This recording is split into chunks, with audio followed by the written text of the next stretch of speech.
Question में दिया हुआ है कि तीन संख्याओं में पहली संख्या दूसरी की दुगनी है और तीसरी की तीन गुनी है। यदि उन तीनों संख्याओं का औसत 49.5 हो तो पहली तथा तीसरी संख्या का अंतर कितना है। तो यहाँ पर प्रश्न में तीन संख्याओं के बारे में बताया गया है, तो हम यहाँ पर तीनों संख्याओं में अनुपातिक संबंध का पता लगाते हैं कि क्या होगा। तीन संख्याओं में जो पहली संख्या है वो दूसरी की दुगनी है। अगर हम यहाँ पर दूसरी को एक मानेंगे तो पहली संख्या तो दुगनी है किसकी, दूसरी की, तो यहाँ पर पहली संख्या हो जाएगी 2। अगर यहाँ पर दूसरी संख्या हम एक मान रहे हैं तो पहली और दूसरी संख्या के बीच में जो अनुपात आएगा वो आएगा 2:1। और प्रश्न में कहा गया है कि तीसरी की तीन गुनी है कौन, पहली संख्या। तो यहाँ पर अगर तीसरी संख्या को हम एक मानेंगे तो पहली संख्या जो है वो तीसरी की तीन गुनी है, तो यहाँ पर पहली संख्या आ जाएगी 3। तो अब आप यहाँ पर देखिए कि जो पहली संख्या है, पहली संख्या का दूसरी संख्या से जो अनुपात है उसमें क्या है, 2 है।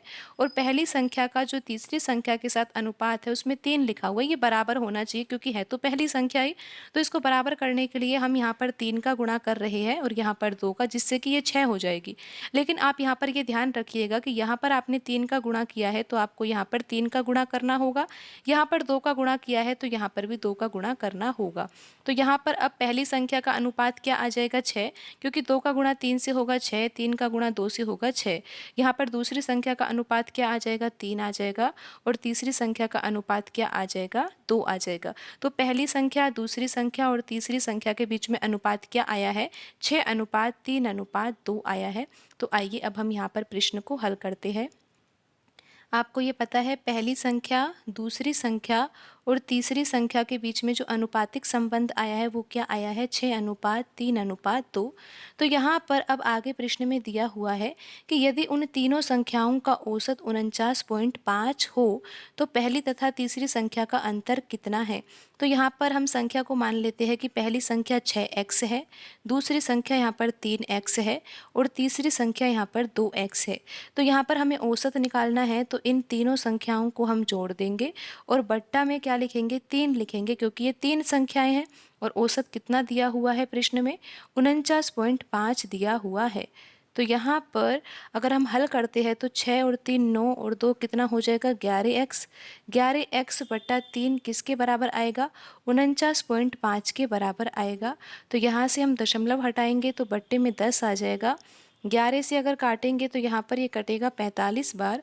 तो अगर यहाँ पर हम हल करते हैं तो ये क्या आएगा, यहाँ पर अब इक्वेशन जो आया है वो है x/3 बराबर क्या है, ये 45/10 यानी कि 4.5।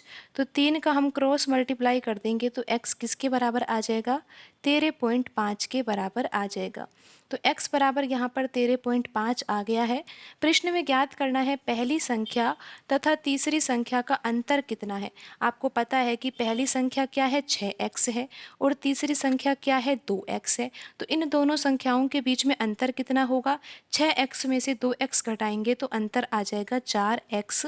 तो हमें 4x की वैल्यू निकालनी है, जबकि यहाँ पर x बराबर कितना है, 13.5 है। तो अब आपको ये पता है कि x बराबर कितना आया है, 13.5 आया है और हमें वैल्यू निकालनी है 4x की। तो हम 4 का गुणा किससे कर देंगे, 13.5 से कर देंगे। तो ये कितना आएगा, अगर 13.5 का गुणा 4 से किया जाएगा तो आंसर आएगा 54। और यहाँ पर ऑप्शन ए सही होगा।